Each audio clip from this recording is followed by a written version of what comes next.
All right, friends, welcome back to the Poplar Report. This is a Poplar exclusive. We are coming to you from the beaches just outside Taipei in Taiwan. Now we're along the northern coast of Taiwan, so but if you look back behind me, past the coast and the beaches, back there is that direction is where you would find China, about 75 miles that direction. A little off the coast there, but this is one of the most critical beaches in the world, and in the coming months and years we may see this turn into one of the bloodiest battlefields of the world history as well. So take a good look at it before it becomes a memorial, but this is just a couple miles I walked about halfway here from the airport. You can't really walk around inside the airport so much, so I had to take a bus to get off the airport premises, and then took a bus a little closer to here before we walked all the way the rest of here. So I did get to walk the final approach up to the beach, the last mile or so. Had some adventures along the way. Road closure, so I had to go through an active construction zone, and they did not seem to be very happy with me doing that. But anyway, this beach back here, as you can see, is sandy. It's open. It's pretty stinking good for landing troops on, landing vehicles and that kind of stuff on. It's fairly shallow. It's fairly well sloped up. So that is why it's considered one of the red beaches, is because it's one of the most vulnerable beaches in Taiwan. Basically, the Taiwanese looked at the beaches, and the United States helped them look at all the beaches and said, if they were going to invade, where would they want to invade? And this was one of the beaches that was tapped for that. Not only is it a good beach to be used for those purposes, but like I said, just like 2 or 3 miles that way is the main international airport for Taiwan. It's not primarily a military air base, but all major airports are basically end up being used as military bases in times of war. Also, large amounts of troops could be, landed there if they were able to secure that area and secure a corridor going in there. You could be bringing in, civilian airliners in and landing them. And disgorging lots and lots of troops very, very quickly. Helicopters could move in there very quickly too. But one of the things that we see, and I have seen with Taiwan, is just this general malaise. What's the word there? Where security is not the most important thing. You can see here with the beaches, it's not prioritized. Now we do have these concrete blocks here. But actually, interestingly enough, you can see right here, this looks like it used to be a pillbox. There used to be fortifications here, and some of them have been torn down and used in order to just prevent erosion. This part of the beach is not really defended. There isn't like a seawall. This is really kind of designed more for aesthetics and for civilian use.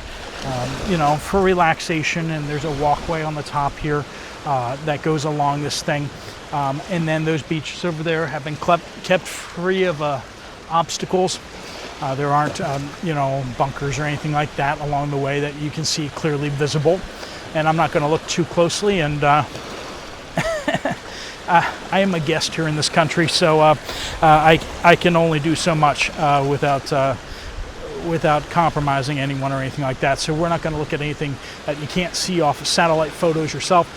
But as you can see back here, there is a harbor right there. This is a fishing harbor that is, also very critical there too. It's not a deep water harbor that I am aware of, that you can put in big container ships and that type of thing. But you don't really need big container ships. You just need ferry boats need to be able to land, quickly land and disgorge their equipment, materials, personnel, have the vehicles drive off of it, and then they can go off and go for another pass.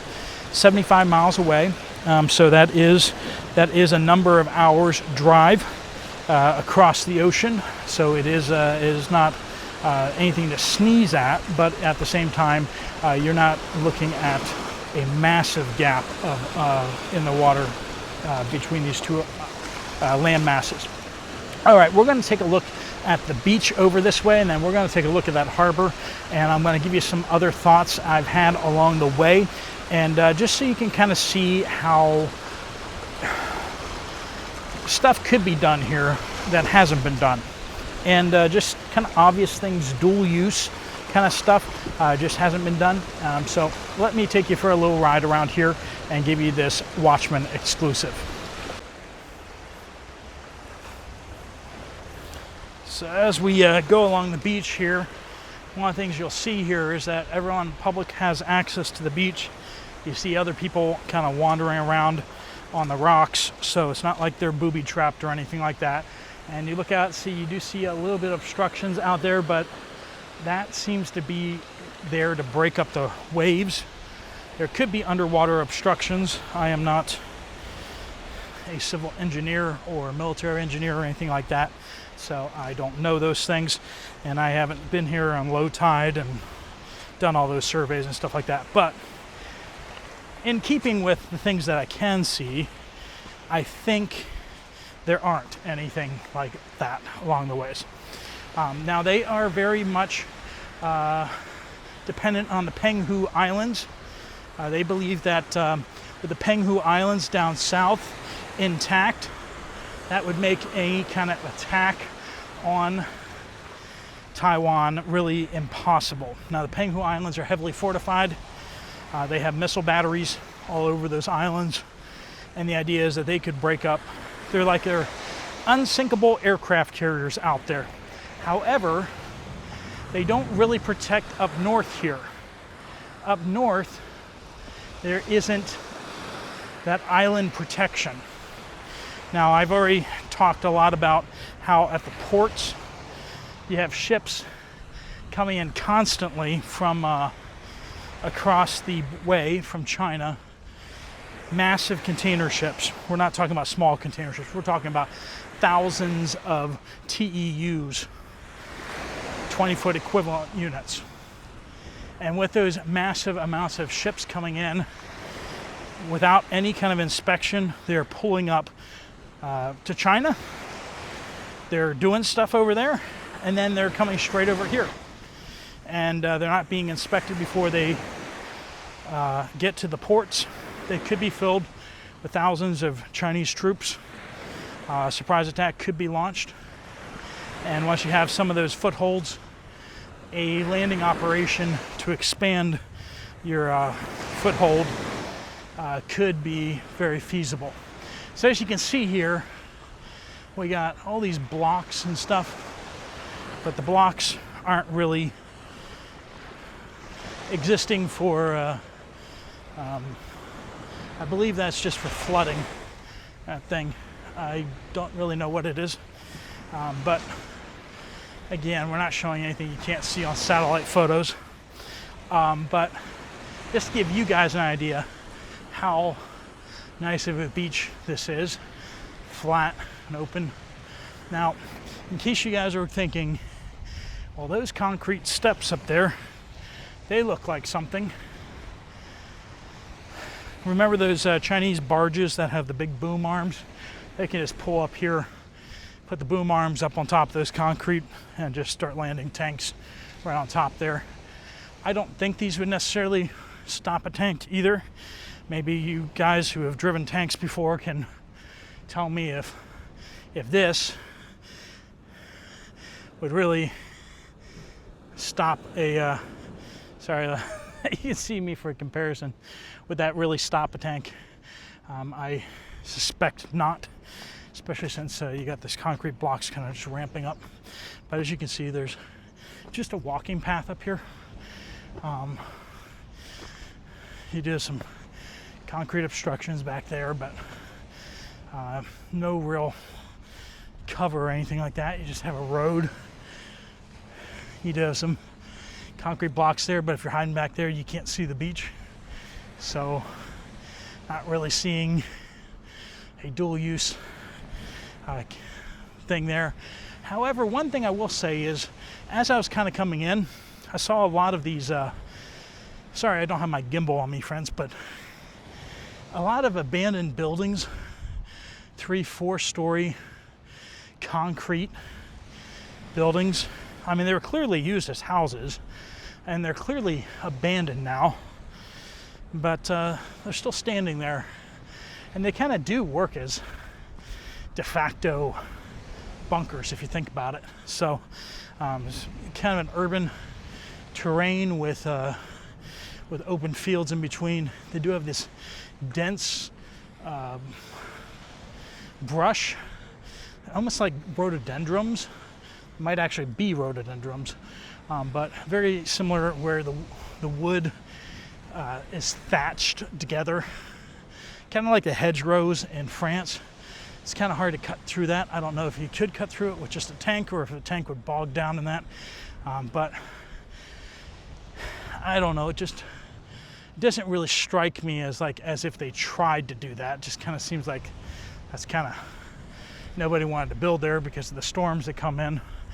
And so this is just really to protect the beach from the when the waves kick up real hard. So as you can see, these beaches are pretty stinking open. Open that up over there, and we're gonna go check out that harbor over there to give you a better idea of what that looks like. All right, friends, let's just hop right over there. All right, friends, as we go a little further down the beach towards the Zhuhai fishing harbor out here, Taipei is back that direction. That bridge right there is a major bridge that connects here to the next spat of land before you get to the outskirts of Taipei. Now, you got the sand dunes behind me, and it does very clearly say that this road and these concrete obstructions are for flood prevention, flood maintenance. So they are there not for defensive purposes, but there to just stop the waves from flooding people's houses and such. Now these sand dunes are being rebuilt, not again as defensive structures, but they're trying to contain the sand from blowing away. So they're trying to plant grass. They're doing ecology here on this red beach, and not even some kind of invasive rhododendrons or anything like that, but they're just trying to put grass up there and small vegetation just to kind of hold the sand in place. So you could easily just run a tracked vehicle straight up there. You can see that with the rest of this beach here. It's just basically wide open. Now we do have a storm coming in, and I'm hearing the thunder rumbling. But as you can see, it's beautiful, and the people are out here enjoying the beach, enjoying the view, swimming a little bit. I don't know if they're supposed to be doing that, but they are. So, that's how it is. And we got the Zhuhai fishing harbor out there too. That would be great for ferries to kind of dump tanks, dump armored vehicles and supplies and trucks for those supplies right there for resupply. And of course that bridge is mission critical too. As you can see here in the Zhuhai fishing harbor, there isn't really cargo unloading areas, big port facilities or anything like that. You have some fishing ships. You have some places where ships can kind of tie up. We have this big artificial harbor that ships can take shelter with from storms like that one that's rolling in right now. But by and large, that is the situation you have right here, right next to those beaches over here, which we just talked about. All right, friends, as we kind of bring things back here, we've taken a look at the beaches, we've taken a look at the harbor. We do have news out there that the United States is ramping up its support of Taiwan, bringing in missile systems. There is rumors that they are trying to look at deploying the Typhoon. I want to say Typhoon, but it's Typhoon. The Typhoon has been deployed already to the Philippines, and China does not like that. It's basically a shipping container with an SM-6 or Standard Missile 6 in there. It is nuclear capable. That's the same kind of missile tubes that we use on Aegis destroyers and cruisers. It's a standard missile, right? It comes in the packaging. Well, they can take those packagings and shove them into a shipping container, and that makes them really, really hard to track and to see where they are and what's going on with that. We just got reports out there that Japan has just had them deployed there. The United States has moved them there for an exercise on September 11th through the 25th of September. So China is very unhappy that we just deployed that to Japan. The United States is starting to really adapt how we're dealing with the threat of China. But as you can see, the beaches are still undefended. The beaches are still open. Major fortifications are not a thing. And the defenses of the island are not very obvious. They're not very deep. And they depend on having a large, long warning before any kind of attack happens on the island, or else they could be in very bad shape. All right, friends, thanks so much for watching. This is Steve Poplar of the Poplar Report with the Poplar exclusive for the Watchmen community. If you guys want to check out another video from this channel, there's one right up here. Make sure you hit subscribe if you're not a subscriber already. Steve Poplar of the Poplar Report out.